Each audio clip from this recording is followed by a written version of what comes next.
가겠습니다. 우리 다 같이 요한계시록 17장 9절에서 18절까지 말씀을 다 같이 찾겠습니다.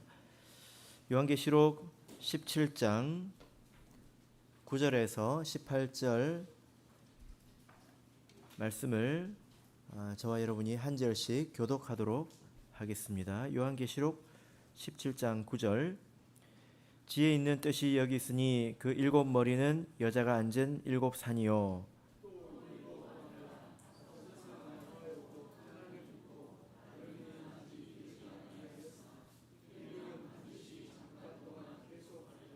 전에 있었다가 시방 없어진 짐승은 여덟째 왕이니 일곱 중에 속한 자라 저가 멸망으로 들어가리라.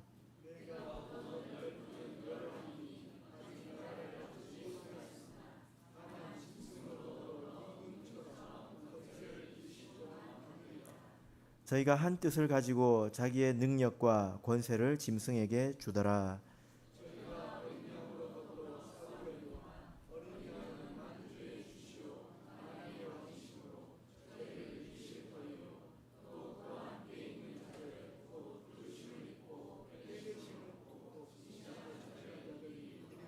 또 천사가 내게 말하되 내가 본 바 음녀에 앉은 물은 백성과 무리와 열국과 방언들이니라.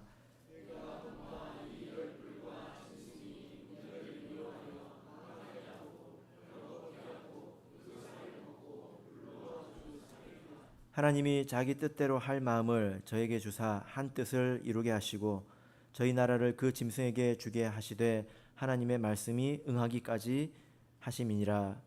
또 내가 본 바 여자는 땅의 임금들을 다스리는 큰 성이라 하더라. 아멘.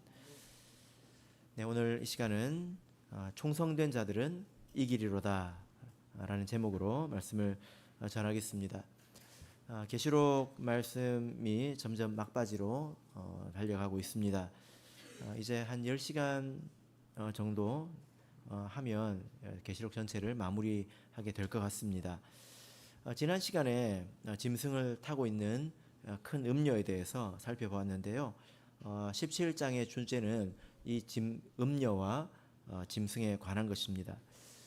먼저 그림을 한번 보실까요?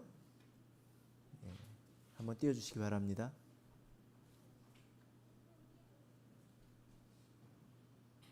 네, 인터넷을 보면 요한계시록 17장을 보고 그림을 그린 사람들이 많이 있는데요. 네. 띄우고 있습니까? 네. 시간이 되시면 인터넷에 한번 찾아보시기 바랍니다. 네. 자, 9절 우리 같이 읽겠습니다. 9절 읽겠습니다. 시작. 지혜 있는 뜻이 여기 있으니 그 일곱 머리는 여자가 앉은 일곱 산이요. 예. 자, 여기서 지혜 있는 뜻이 여기 있다 이렇게 말씀을 하고 있습니다. 이 뜻이라고 하는 것은 마음, 이성을 말합니다. 그러니까 지혜로운 마음과 지혜로운 생각이 여기 있다. 지혜로운 마음과 지혜로운 생각이 있어야 이 음녀와 짐승을 알아볼 수 있다라는 것입니다. 이것을 계시록에서 지속적으로 강조하고 있는데요. 13장 18절을 보겠습니다. 요한계시록 13장 18절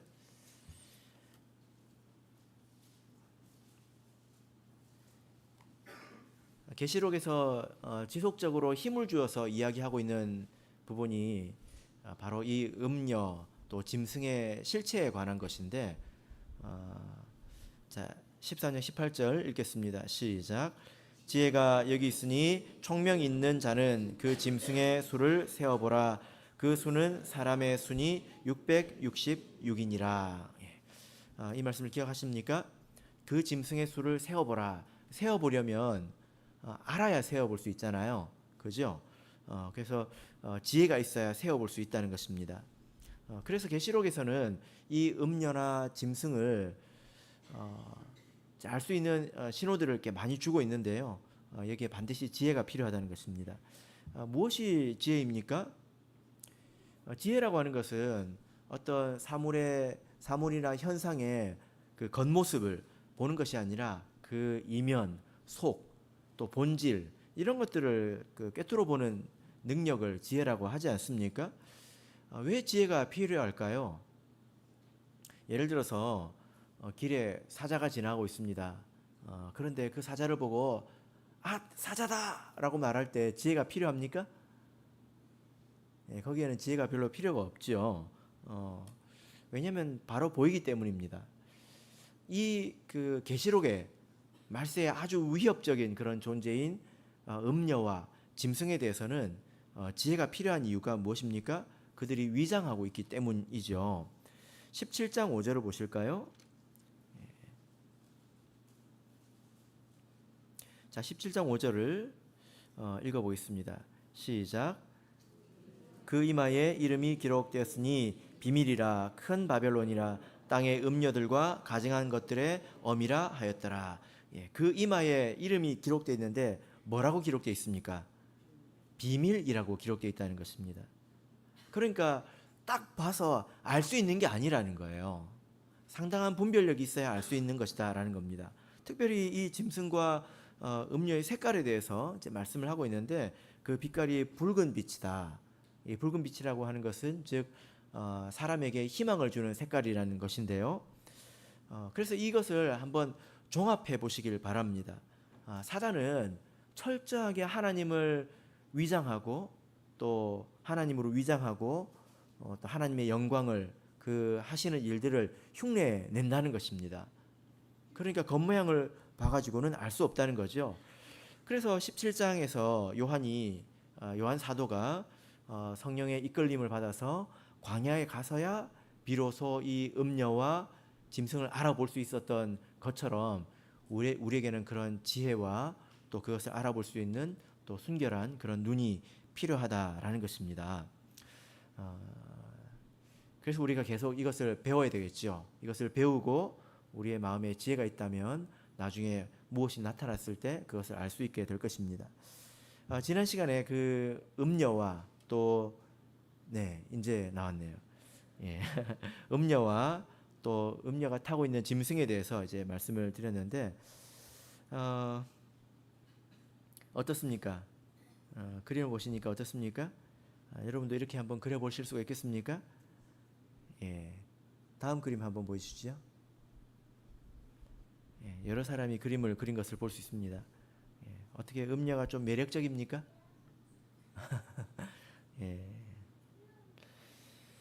자, 지난 시간에 이 여러분들이 보시는 음녀와 또 그가 타고 있는 짐승에 대해서 이제 말씀을 드렸습니다. 실제로 이렇게 눈에 보이는 짐승이나 또 음녀는 아니겠죠.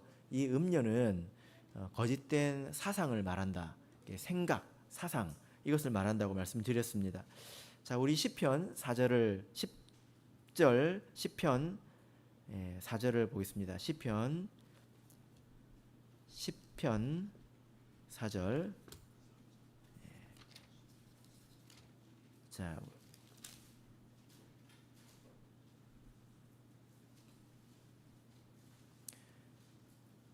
읽겠습니다. 시작. 악인은 그 교만한 얼굴로 말하기를 여호와께서 이를 감찰치 아니하신다 하며 그 모든 사상에 하나님이 없다 하나이다. 세상에 모든 사상, 많은 사상이 있는데 그 사상에 공통점이 있다면 무엇입니까?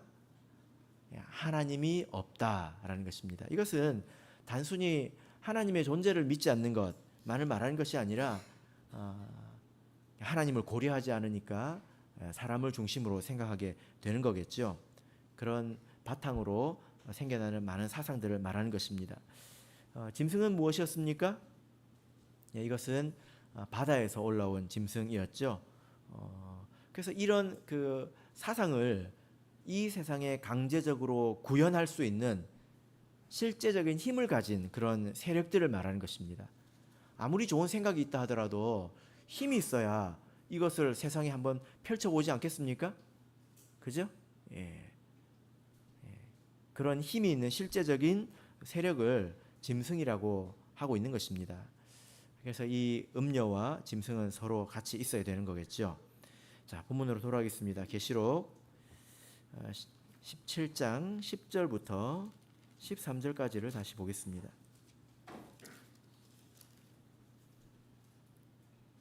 자, 10절부터 13절을 우리 다시 한번 읽어보겠습니다. 시작. 또 일곱 왕이라 다섯은 망하였고 하나는 있고 다른 이는 아직 이르지 아니하였으나 이르면 반드시 잠깐 동안 계속하리라. 전에 있었다가 시방 없어진 짐승은 여덟째 왕이니 일곱 중에 속한 자라. 저가 멸망으로 들어가리라. 내가 보던 열 뿔은 열왕이니 아직 나라를 얻지 못하였으나 다만 짐승으로 더불어 임금처럼 권세를 일시 동안 받으리라. 저희가 한 뜻을 가지고 자기의 능력과 권세를 짐승에게 주더라. 예. 자, 이 말씀은 참 우리가 이해하기 어려운 그런 말씀인 것 같습니다. 어려운 말씀이죠. 어렵다고 하는 이유는 지금 이 실체가 세상에 아직 출현하지 않았기 때문에 구체적으로 이것이다, 저것이다 이렇게 말하기가 참 어렵다는 것입니다. 만약에 어떤 것이 나타나면 아, 이게 그것이구나 이렇게 말할 수는 있을 것 같은데 지금 이후에 나타날 어떤 것이 뭐 이것이다 저것이다 말하기는 좀 어려울 것 같아요. 그런데 보통 사람들은 결론을 빨리 알고 싶어 하지 않습니까? 그래서 나쁜 놈이 누구냐 이것을 알고 싶어 하잖아요. 이럴 때 우리가 좀 성급하게 이해하지 않도록 조심해야 될 것 같습니다. 이런 말씀을 만나면 우리가 먼저 말씀을 있는 그대로 살펴보는 것, 이게 중요한 것 같습니다. 여러분 아까 그 그림을 보면서 어떤 생각이 드셨습니까? 저런 그림을 왜 그렸을까? 이런 생각을 해볼 수 있잖아요, 그죠? 근데 저렇게 그림을 그리려면 말씀을 꼼꼼히 읽어야 합니다. 꼼꼼히 읽어야 합니다. 짐승이 7인데요. 뿔이 10개예요. 그래서 그 그림을 그린 사람들이 엄청 고민을 했습니다. 짐승이 머리가 7이고 뿔이 10개면 이 뿔을 어디다가 갖다 붙여야 될까? 머리 하나에 10개인가? 다 합쳐서 10개인가? 그래서 기억나십니까? 그림 한번 다시 띄워보실래요? 보시면 어떤 거는 하나고요. 어떤 짐승은 2개예요. 다 세보면 몇 개일까요? 지금 세고 계십니까? 예, 어떤 거는 하나씩 그려놨고 어떤 것은 2개씩 그려놨습니다. 아유, 뭐 저런 그림 그려봐야 뭐 하나 하겠지만 말씀을 아주 꼼꼼히 읽고 저렇게 그려보면 잘 기억할 수가 있습니다. 그래서 우리가 말씀을 있는 그대로 이제 일단 아는 것, 살펴보는 것, 이것에 힘쓸 수 있다라는 거죠. 그러면 나중에 때가 되어서 바르게 저것이 그것이구나 하고 이해할 때가 이제 오지 않을까 이렇게 생각이 됩니다. 자, 여기서 7절을 보시면 계시록 17장 7절을 보시면 7머리와 10뿔 가진 짐승 이렇게 말씀을 하고 있는데요. 실제로 이것이 7머리와 10뿔을 가졌다 그런 뜻은 아니겠죠. 이것은 머리는 지혜를 상징하고 또 뿔은 힘을 상징하는 것입니다. 그래서 한 마리의 짐승에 7개의 머리가 있고 뿔이 10개가 있고 이것은 그 짐승이 상당히 지혜가 있다는 것입니다. 그리고 상당히 힘이 있다라는 거죠. 그죠? 그래서 지혜와 힘이 있으니까 이 음녀의 사상을 세상에 구현해 볼 만한 그런 능력이 되는 것이겠죠. 자, 여기 이제 보시면 이제 9절부터 보겠습니다. 9절 보시면 지혜 있는 뜻이 여기 있으니 지혜 있는 뜻이 여기에 있다 이렇게 말씀을 이제 하고 있는데요. 그래서 우리가 이것을 잘 기억하면 나중에 무엇인지 알 수 있겠죠. 그죠? 지혜 있는 뜻은 여기 있으니 그 7머리는 여자가 앉은 7산이요 이렇게 말씀하고 있습니다. 그 7머리는 뭐라고요? 여자가 앉은 7산이다 이렇게 말씀하고 있습니다. 자, 17장에서 이 여자 음녀가 앉아 있는 곳을 찾아보면 그 음녀가 앉아 있다 이런 표현이 17장에서 많이 나오거든요. 앉아 있는 데가 많이 나옵니다. 1절을 보시면 많은 물 위에 앉아 있죠. 그리고 3절을 보시면 짐승 위에 앉아 있습니다. 그 다음에 9절 보시면 일곱 머리, 또 일곱 산, 그리고 10절 보면 일곱 왕이다. 이렇게 말씀을 하고 있습니다. 그리고 15절을 보시면 이 물은 백성과 무리와 열국과 방언들이다. 이렇게 말씀을 하고 있어요. 그래서 앉아있다라고 하는 것은 그냥 의자에 앉아있다 이것이 아니라 음녀가 지배하고 있다는 것입니다. 누르고 있다는 거죠. 그 사상의 지배하에 있다는 것입니다. 옛날 조선시대를 생각해 보면 멀쩡한 사람들이 지금 여러분들이 보시기에 이상한 생각을 가지고 살았잖아요. 그죠? 그런 사상이 그 사람들 머리 위에 있는 것입니다. 그 사람이 그런 사상의 지배 하에 있는 것처럼 지금 여자가 많은 물 위에 짐승 위에 일곱 머리와 산과 왕 위에 백성과 무리와 열국 방언 위에 이렇게 앉아 있다 이렇게 말씀하고 있죠. 자, 이것은 뭐 별개의 것을 말하는 것이 아니라 사실 다 동일한 것입니다. 동일한 것을 여러 가지 관점에서 지금 말하고 있는 거예요. 그러니까 이 음녀는 세상 사람들을 지배하고 있다는 것입니다. 세상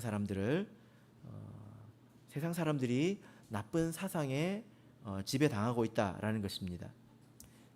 그리고 이 짐승은 무엇이었습니까? 그런 힘을 가진 세력도 이 사상의 지배를 받아서 움직이고 있다라는 거죠. 여기서 이제 일곱 산과 일곱 왕은 성도와 대비되는 표현으로 보입니다. 이 일곱 산과 대비되는 표현이 바로 이제 시온산이죠. 시온산에 있는 사람들은 누구와 함께 있을까요? 14장 1절을 보면 또 내가 보니 보라 어린 양이 시온산에 섰고 그와 함께 14만 4천이 섰는데 이렇게 말씀하고 있습니다. 시온산이 있고 또 일곱 산이 있습니다. 그리고 우리 성도는 예수님의 보혈로 왕이 되었습니다. 왕이라고 해서 제멋대로 할 수 있는 건 아니죠. 왜 그렇습니까? 우리는 왕이지만 만왕의 왕이 있습니다. 왕들의 왕이 있다는 거예요. 그래서 우리 그리스도의 보혈로 왕이 된 우리들의 머리 위에는 누가 앉아 계십니까? 하나님께서 앉아 계시죠. 그죠? 그런 차원에서 이 일곱 산과 또 일곱 왕 이것은 성도와 대비되는 그런 표현으로 우리가 볼 수 있겠습니다. 우리들의 머리 위에는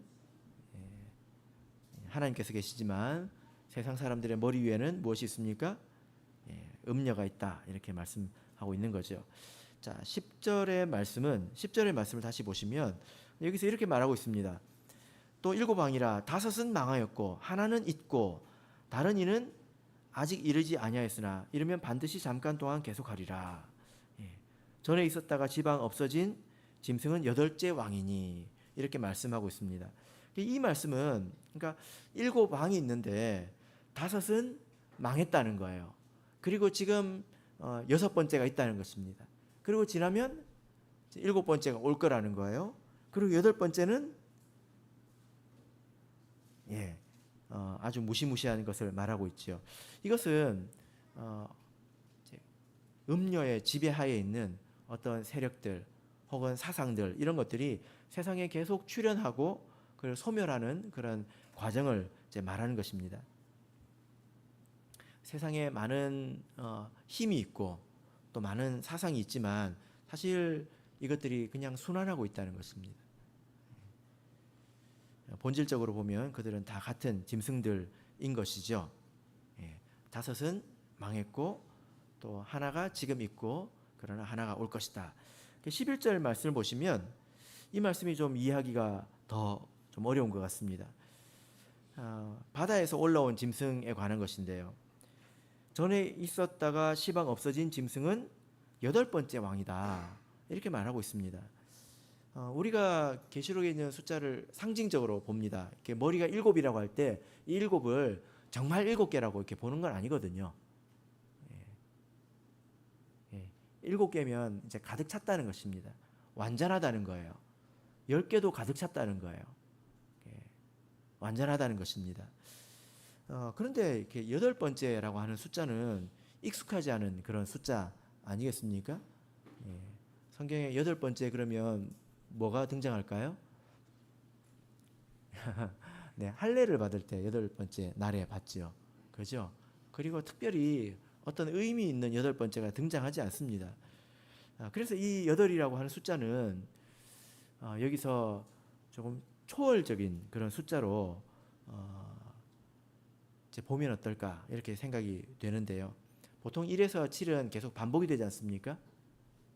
예, 그죠? 하나님께서 7이라는 숫자를 반복하도록 만드셨잖아요. 그죠? 그래서 7은 꽉 찬 것입니다. 근데 여덟 번째가 되었다고 하는 것은 이것을 넘어선 초월적이고 압도적인 그런 존재라는 것입니다. 이 바다에서 올라온 짐승이 그와 같다는 것입니다. 바다에서 올라온 짐승이 그와 같다는 거죠. 세상에 많은 힘들이 지나갔고 세력이 지나갔고 또 지금 있는 것도 있고 앞으로 올 것도 있지만 그러나 이 바다에서 올라온 짐승, 이 때가 되어서 올라올 이 짐승은 남다르다는 거예요.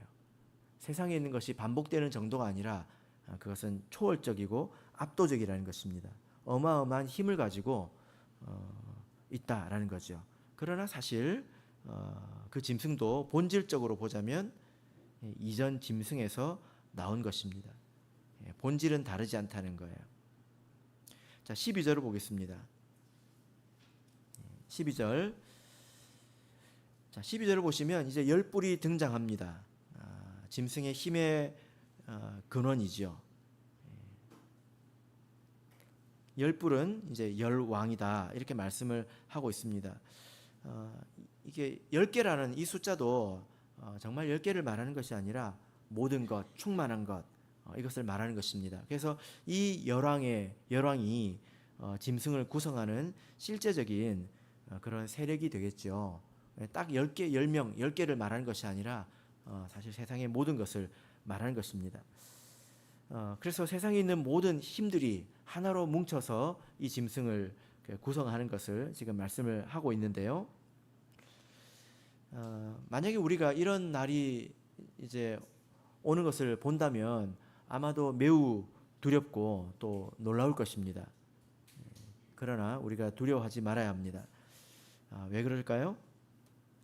세상에 있는 모든 힘들이 하나로 뭉쳐서 하나님을 대적하고 우리 성도를 대적한다면 우리가 가진 모든 것을 빼앗길 수도 있고 죽을 수도 있고 굉장히 비참해질 수도 있잖아요. 그러나 두려워하지 말라 라고 성경은 말하고 있습니다. 왜 그렇지요? 아무리 막강해 보이는 것이라도 그들에게는 하나님께서 그 운명을 정해놓으셨기 때문입니다. 자, 10절을 보시면 반복해서 말씀하시는 것이 뭐냐면은 10절을 보면 반드시 잠깐 동안 계속하리라. 11절 보면 저가 멸망으로 들어가리라 이렇게 말씀하고 있습니다. 12절을 보시면 일시 동안 받으리라. 임금처럼 권세를 일시 동안 받으리라. 여러분 우리가 사람이 어떤 고통 중에 있으면 이 시간이 끝날 것 같지 않잖아요. 이것이 영원히 계속될 것 같고 그렇지 않습니까? 영원하지 않다라는 것을 알지만 그 고통 가운데 있으면 우리가 끝날 것 같지 않고 그런 두려움 속에 있습니다. 그래서 여기서 계속 반복하는 것이 잠깐 동안이다. 그리고 일시이다. 그리고 멸망으로 들어갈 것이다. 그들은 반드시 끝난다. 그러나 하나님은 영원하시지 않습니까? 그래서 그 일시적인 것에 무릎 꿇지 말라 이렇게 말씀을 하고 있는 것입니다. 여러분 우리가 이 말씀을 통해서 짐승이 무엇이고 또 음녀가 무엇인지 우리가 조금 더 이제 알아야 되겠습니다. 그리고 짐승과 음녀의 관계에 대해서도 성경에서 뭐라고 말하고 있는지 좀 알아야 되겠죠. 그리고 이후에 세상에 이런저런 것들이 출현할 때 우리가 믿음의 눈으로 또 말씀의 지혜를 가지고 그것을 잘 판단해서 잘 분별해 내야 되겠습니다. 그런데 이 짐승과 음녀가 영원할 것 같은데 영원하지 않다는 것을 또 여기서 보여주고 있습니다. 16절을 보겠습니다. 자, 16절 읽겠습니다. 시작. 내가 본 바 이 열불과 짐승이 음녀를 미워하여 망하게 하고 벌거벗게 하고 그 살을 먹고 불로 아주 살으리라. 예. 자, 여러분 이 말씀을 보니까 내용이 뭐죠? 이 짐승이 음녀를 미워하고 망하겠다는 것입니다. 원래 이 음녀가 짐승 위에 타고 있었잖아요. 그죠? 근데 이 짐승이 타고 있는 음녀를 떨어뜨려 가지고 마구마구 해하고 있는 것을 지금 말씀하고 있습니다. 마지막에 이렇게 될 거다라는 거죠. 이것은 그 음녀는 사상이고 이제 짐승은 세력이라고 하지 않았습니까? 세상 나라들이, 세상에 있는 여러 힘들이 자기가 믿고 따르던 사상을 폐기처분한다는 거예요. 이것은 사실 그들에게 굉장히 큰 고통이죠. 왜냐하면 그들이 그것을 믿고 따라왔기 때문에 그렇습니다. 우리도 지금 믿고 있는 것이 있지 않습니까? 그러니까 우리가 믿고 따르는 것처럼 세상 사람들도 믿고 따른다는 거예요. 거기에 희망이 있다고 생각하고 그게 옳다고 생각하고 따라간단 말이에요. 그냥 계속 따라가 봤더니 아니라는 것입니다. 그러면 어떻게 될까요? 배신감이 들겠죠. 그러면 적당히 작별 인사, 그동안 즐거웠어, 이렇게 적당히 작별 인사를 하는 것이 아니라 도리어 해를 가하는 것을 볼 수가 있습니다. 속았다는 거죠. 그죠? 세상에 사실 이런 일이 이미 많이 있죠. 한국만 해도 그러지 않습니까? 옛날에 우리나라가 전체적으로 유교 국가였습니다. 그죠? 근데 지금은 사실상 버렸다고 해도 되지 않을까요? 안 그렇습니까? 옛날 우리 그 조선시대 선조들이 와가지고 우리 모습을 보면 아마 땅바닥에 앉아가지고 땅을 치고 울 거예요. 한 3박 4일은 곡을 할지도 모르겠습니다. 그들이 과거에 목숨을 걸고 지키려고 했지 않습니까? 근데 지금은 우리가 그것을 그대로 살면 지금은 도리어 불행해진다. 그래서 무지한 것이다. 라는 것을 알고 지키지 않습니다. 근데 만약에 그것을 오랫동안 지켜왔던 사람이 아니라는 것을 알았을 때 배신감이 느껴지겠죠. 그럼 도리어 이제 핍박을 하지 않겠습니까? 그래서 여기서 보면 이 짐승이 음녀를 이제 미워하는 때가 온다. 그 살을 먹고 불로 아주 살라버린다. 이렇게 말씀하고 있는 것을 볼 수 있습니다. 자, 17절을 보시면요. 17절 읽겠습니다. 17절 읽겠습니다. 시작. 하나님이 자기 뜻대로 할 마음을 저에게 주사 한 뜻을 이루게 하시고 저희 나라를 그 짐승에게 주게 하시되 하나님 말씀이 응하기까지 하심이니라. 이 짐승이 그 위에 타고 있던 음녀를 잃어버렸습니다. 사실 음녀라고 하지만 세상적인 것이거든요.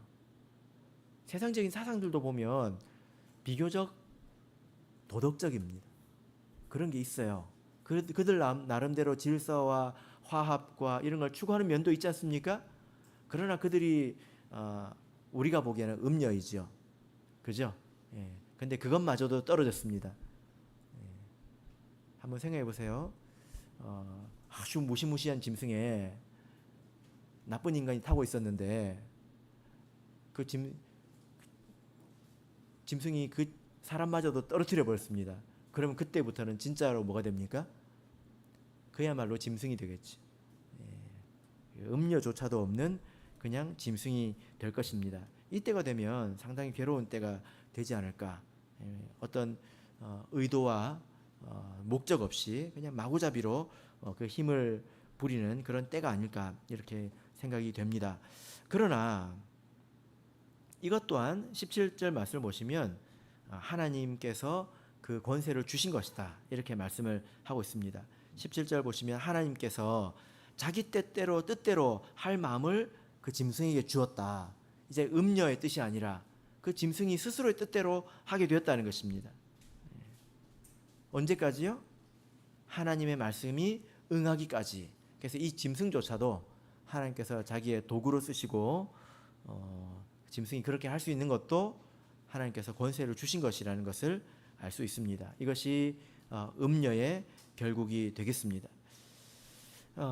이 음녀와 짐승은 성도들의 대적이죠. 이 음녀와 짐승과 우리가 싸워야 합니다. 우리가 어떻게 이 음녀와 짐승과 싸워서 이길 수 있을까요? 세상에 있는 그런 사상과 또 그런 세력과 싸워서 이길 수 있겠습니까? 여러분이 대한민국과 혹시 싸워서 이길 수 있겠습니까? 예, 우리는 개인일 뿐이죠. 그죠? 우리가 어떻게 싸워서 이기겠습니까? 자, 그런데 여기서 이긴 자들에 대해서 말씀하고 있습니다. 자, 14절을 보겠습니다.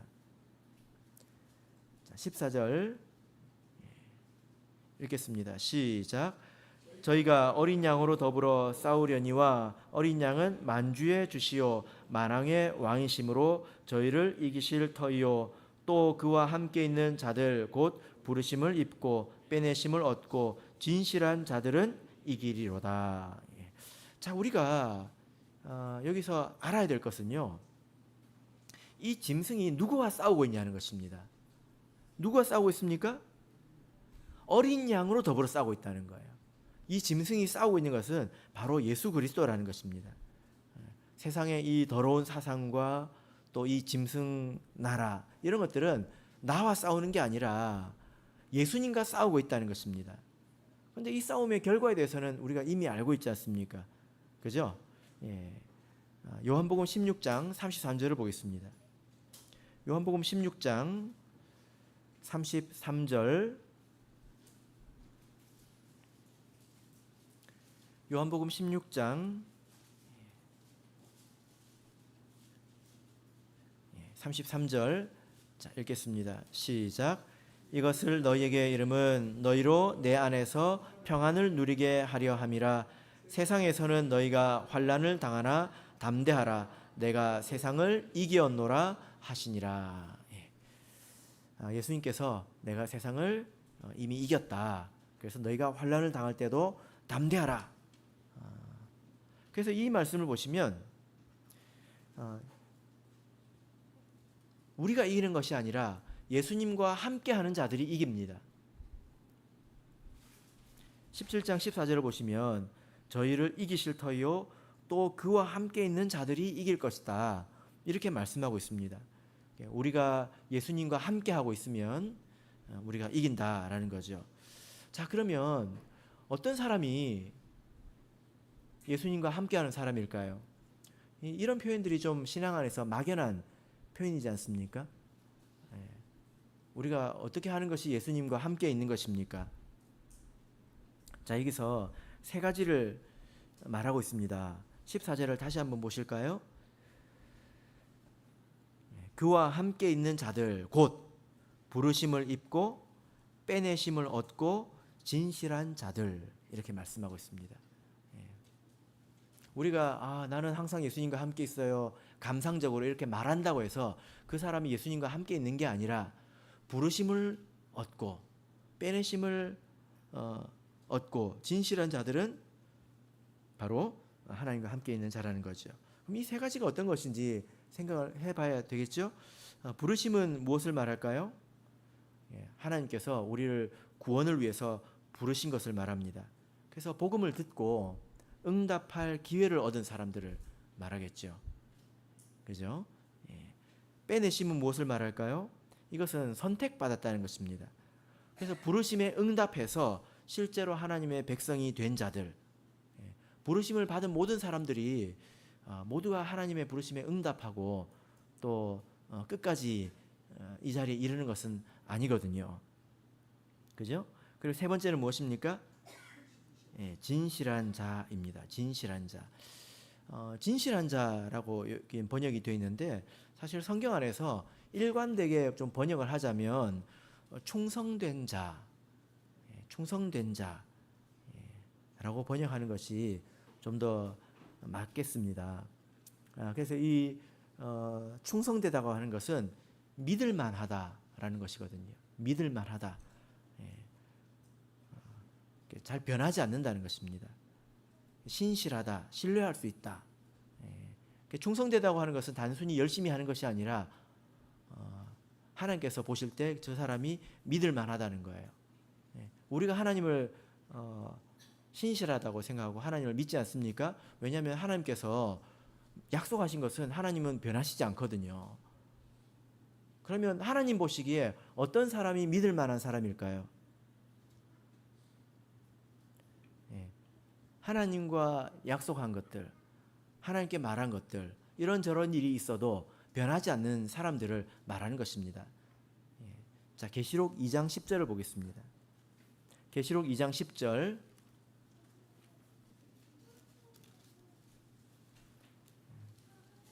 계시록 2장 10절.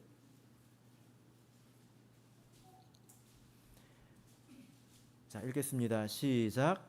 내가 장차 받을 고난을 두려워 말라. 볼지어다 마귀가 장차 너희 가운데서 몇 사람을 옥에 던져 시험을 받게 하리니 너희가 10일 동안 환난을 받으리라. 내가 죽도록 충성하라. 그리하면 내가 생명의 면류관을 내게 주리라. 내가 죽도록 충성하라. 죽을 일이 있어도 믿음을 변하지 않는 것. 그래서 충성은 어쩌면 무언가를 열심히 하는 것보다는 인내에 가까울 수도 있겠습니다. 제가 이번에 이제 그 호주를 이렇게 다녀왔는데요. 그 호주 방문하면서 또 특별한 어떤 형제님을 한 분 만났습니다. 이제 통역을 해주셨던 어떤 형제님인데요. 이분하고 이제 대화를 하면서 그 이분이 어떻게 그 우리 참예수 교회 안으로 들어오게 됐는지, 또 어떻게 지금 이제 믿음을 가지게 됐는지 그런 간증을 쭉 해주시더라고요. 11살 때 한국인입니다. 11살 때 뉴질랜드로 이민을 가서 이제 20살에 대해서 호주에서 2005년에 세례를 받았다고 하더라고요. 좀 이력이 독특하지 않습니까? 11살에 이민을 갔으니까 지금 한국말을 하긴 하지만 조금 그 어색하겠죠. 근데 뭐 소통하는 데는 크게 문제가 없었습니다. 근데 이분이 2005년대 세례를 받고 신앙생활을 시작할 때 이제 시작해서 지금은 교회 임원이 돼 있더라고요. 종교육을 담당하는 임원이 돼 있었습니다. 그래서 좀 어떻게 그 여기까지 오게 됐을까 궁금하더라고요. 근데 자기가 오게 된 그 과정을 이야기를 하는데 그 중에 하나입니다. 처음에 신앙생활 하려고 들어왔는데 성경을 너무 모르니까 설교를 들어도 하나도 이해가 안 되더래요. 그래서 어떻게 할까, 어떻게 해야 되나 그러고 있는데 다른 어떤 형제님이 이제 이야기하기를 하루에 성경을 3장을 읽으면 1년에 한 번을 읽을 수 있다. 이렇게 이야기를 해주셨다고 합니다. 그래서 그것이 상당히 이제 동기부여가 돼서 이렇게 읽는 거구나 이런 생각이 들어서 결심을 했대요. 그래서 내가 1년 동안 성경을 한번 읽어야 되겠다. 그래서 성경을 내가 좀 익혀야 되겠다 이렇게 생각을 했다고 합니다. 그래서 어디부터 읽었느냐? 창세기부터 읽은 것이 아니라 마태복음부터 읽었대요. 마태복음부터 신약을 읽고 나서 그리고 창세기부터 좀 읽었습니다. 그래서 처음에는 꾸준히 읽었는데 조금씩 이제 빠지면서 어떻게 됩니까? 좀 밀려가가지고 11개월이 되었을 때 11개월 차에 사무엘 기를 읽고 있었대요. 사무엘 기를 읽고 있었답니다. 한 달 남았잖아요. 근데 아직 구약에서 사무엘 기면 중간도 안 되지 않습니까? 그래서 그래도 이제 어느 정도 이제 뿌듯했다고 합니다. 그런데 어느 날 평소에 뭐 자기가 낮잠을 잘 자지 않는데 낮잠을 자던 중에 이제 꿈을 꿨대요. 근데 그 꿈 가운데서 자기가 경험한 것에 대해서 이야기를 해주셨는데 나중에 욥기를 읽으면서 이 상황과 자기가 경험한 상황이 똑같다는 거예요.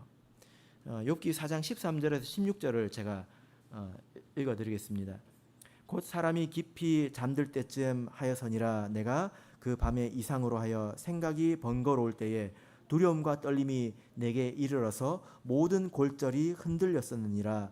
그때 영이 내 앞으로 지나매 내 몸에 털이 쭈뼛하였었느니라. 그 영이 서는데 그 형상을 분변치는 못하여도 오직 한 형상이 내 눈 앞에 있었느니라. 그때 내가 종영한 중에 목소리를 들으니 이르기를. 아주 뭔가 좀 두려운, 그러나 어떤 한 분이 자기 앞에 서서 귀로 들을 수 없는, 그러나 마음으로 전달되는 분명한 말씀을 자기한테 했다고 하더라고요. 그 말씀이 뭐였냐면, 너는 지금부터 하루에 한 권을 읽어야 한다. 이제 그런 말씀을 하셨대요. 그래서 너무 놀라가지고 잠에서 깨서 제일 먼저 뭘 해봤을까요? 예? 자기가 읽어야 되는 남은 권수가 몇 권인지 세봤대요.